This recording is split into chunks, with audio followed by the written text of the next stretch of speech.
So this is the end card of Isekai Quartet episode 9, and one of these characters are not like the rest.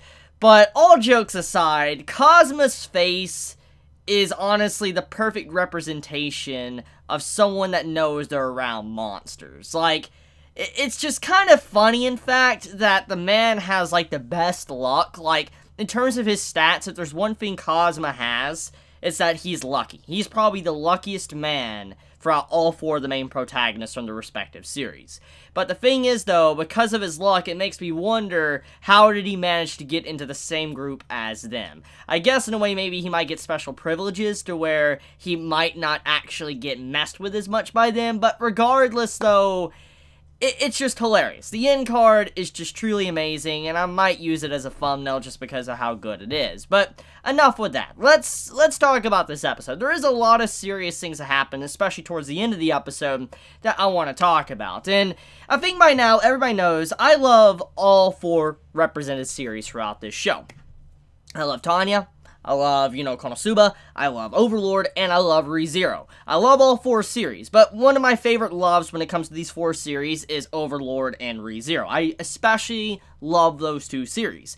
And seeing that section at the end of the episode where Aqua confronts Tanya, Subaru, and Ainz about how they're from Earth, it's a great moment. It's a really good moment for the story, and it's something I think many fans watching this show have been waiting for, to see them all get confronted about their origins, their worlds. And that's the funny thing about this, is that Subaru as a character, he's someone that doesn't get to talk about his, origin. He doesn't get to talk about where he came from, and it's something that I can't really dive too deep into because that would be spoilers for anime onlys, but it's interesting to finally get to see him, at least in anime form, talk about some of his problems that he doesn't really get to talk about, or at least get to, admit that he's from, like, somewhere else, like, another universe or whatever. And seeing Aqua confront him about that and confront Tanya and Ainz, it led to a very good moment of the episode. Easily one of my favorite moments of the entirety of Isekai Quartet. Now, with that happening, and Aqua mentioning that she was a deity, a god that made it to where people were sent to the represented worlds or whatever, obviously we know how Tanya was going to react. It's something that I think many fans of, Tanya would know. We know the reason why she was sent to her world was because she didn't really believe in God, Being X, and Being X was vicious, mean, and sent her to a world to force her to believe in him. So, we know how Tanya feels about gods and stuff and deities. So, when she finally realized that Aqua was actually quote-unquote a goddess, she would put 2 and 2 together and think, oh, this person most likely is Being X, or working for Being X, or whatever. And so, Tanya reacted exactly like we all expected. Now, the scene after that is what's really impressive. Subaru, he white knights, which is typical of Subaru. It's what he does as a character. However, there's something very distinct about the way he does it that I'm going to get into. But he white knights, gets in front of Aqua, and it's like, Tanya, calm down. Calm down right now. It's very obvious that this is probably not the same person and all that. And, eventually Ainz chips in like, oh yeah, she has been saying that she is a goddess since the very beginning. And then, we just all didn't realize it because she just seems so useless, or a self-proclaimed goddess. And so everybody kind of calmed down. Tanya calmed down, and it, went back to normal. Obviously, Aqua's feelings were hurt because nobody truly believes that she is a goddess, which carries on with the meme and the, the jokes from Konosuba when it comes to Aqua. But all those jokes aside, though, what's very important from that scene is what Tanya demonstrated from her power standpoint, what Ainz felt, but also Subaru's reaction in that moment as well.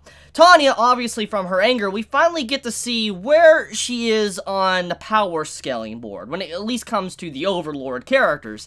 And one of the things that I think many are going to be very shocked about is that Tanya is easily over 8th tier. In terms of magic. That's really high up there. That's extremely high up there. There's only 10 tiers of magic, and when you have like a super special tier and all that, and you have cash shop items, but she's still pretty freaking high, at least in the terms of the Overlord universe. Tanya is ridiculously high up there. She's strong. She's really strong. And so, seeing how she was able to resist Demi, like how she, was completely fine or whatever in the previous episodes, it shows that that's why. She's just so strong, it can't really affect her. She could just easily be impervious to Demi's, you know, command of voice forcing someone to do something because she is a high enough level. And it's not just that either. The sheer power of her, seeing the light go to the sky, you know, shake the entire forest and all that, and, you know, Ainz and Subaru are right there, right next to her, you know, that was a lot of power coming out of her. Obviously, it's not going to really affect Ainz too much because he is someone that has a lot stronger magic, and he's probably really good against that sort of magic. Since he's a magic caster, he would have a little bit more resistances. But not getting into that detail, the point is that she was going to attack Aqua. Subaru jumps in front of that, which you think is kind of crazy, because even as Subaru is not the smartest person in an Isekai series, and he's easily one of the weakest of all of them, maybe physically, even if he doesn't understand magic, he can at least put 2 and 2 together to realize that what Tanya was doing was incredibly dangerous. See, because of how much Subaru has flirted with death, he is someone that would be very well aware of how strong people are around him. That is something I think many will understand. If you're around strong people constantly, even if you're weak, you will be able to judge and understand people's limits or how strong they are. This is something that Subaru had to overcome in the anime, and later on, which no spoilers. But the point is that he has become very aware of those around him. And so because of that, he would know how strong Tanya is and how easy his life could just be shut out instantly. He's gone. But we know he has returned by death. But regardless if he has returned by death or not, Subaru doesn't like to die. He doesn't want to just die. That's just not how he is as a character. He doesn't want to do that. Even if he can, he doesn't, because it just does not feel good, obviously. So he tries to avoid it to the best of his ability. It says that he is someone that has the mental fortitude to stand up to that level of power and still jump in front of an opponent, but also, you know, showing that at the same time, he's flirted so much with death that it no longer phases him. And that's what Ainz was trying to say, is that when we look at comparisons from the Overlord universe, it really starts to show just how crazy strong Subaru is mentally. And he might even just be broken to a certain extent just because of what he's been through. But getting into it as an example, in Overlord, the latest season of Overlord to be exact, you remember Flutter? You know, the character that was like a wizard, one of the strongest wizards in Overlord, at least before Nazareth came around and Overlord's, you know, Ainz' group and all that. Basically, Flutter was a strong mage. And as soon as he encountered Ainz, so Ainz started taking off his rings and all that, that displayed his overall power, he knew that Ainz was capable of 8th tier and above. And he was like, 8th tier? 9th tier? No, even more. And when he just started bowing down to Ainz, basically declaring Ainz a god, it like broke Flutter. In that moment, Flutter just broke. He broke as a person. And there was another example previously where Ainz was delivering an item to a merchant, and when he was giving this item to a merchant that was kind of not that crazy good for Ainz, it was an okay item, but, you know, it wasn't anything that was, like, major important. The dude looked at the item, tried to look at it, and because of him looking at it, he couldn't see the full extent of it, but it was a really high tier leveled item.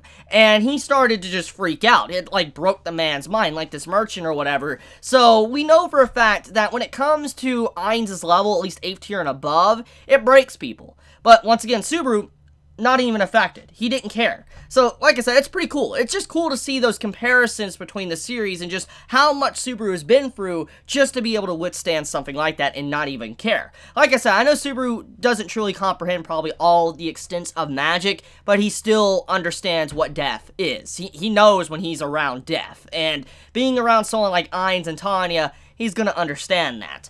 But okay, getting a little bit further into this though, one of the major points I want to make is that I have a personal headcanon right now. I don't believe it's probably going to be expanded upon, but my headcanon is that when Subaru tried to White Knight for Aqua, he actually died. I believe he died probably a few times to Tanya and maybe even Ainz already, and that's the reason why he wasn't even budging too. Even though we know he's been through a lot, Subaru does have a lot of inner turmoil. He does freak out, and he does think about things, and he struggles with things. And I think for him to not really show much of a reaction, it must mean that he has already experienced it. That's my impression of it. I know he's strong mentally, but I believe he already experienced it, which is why he was able to handle and defuse the situation like he did with Tanya and Aqua by stepping in front. That was just my personal opinion. That's my headcanon. Like I said, I don't know if that's going to be true or not, but that's just what I think is going on.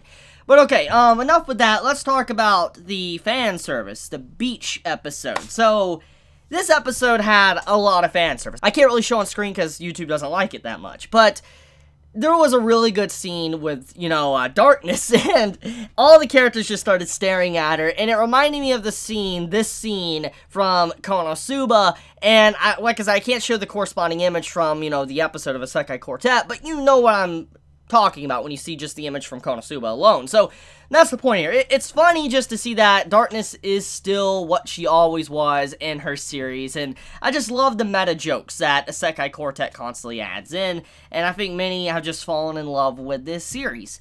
So I think that's about it. Let me know your thoughts in the comments below. If you enjoy my content, you know, please subscribe. If you like this video, please leave a like, and if you want to get notified whenever I upload a video, please click the bell icon down below, and with that, Chibi out.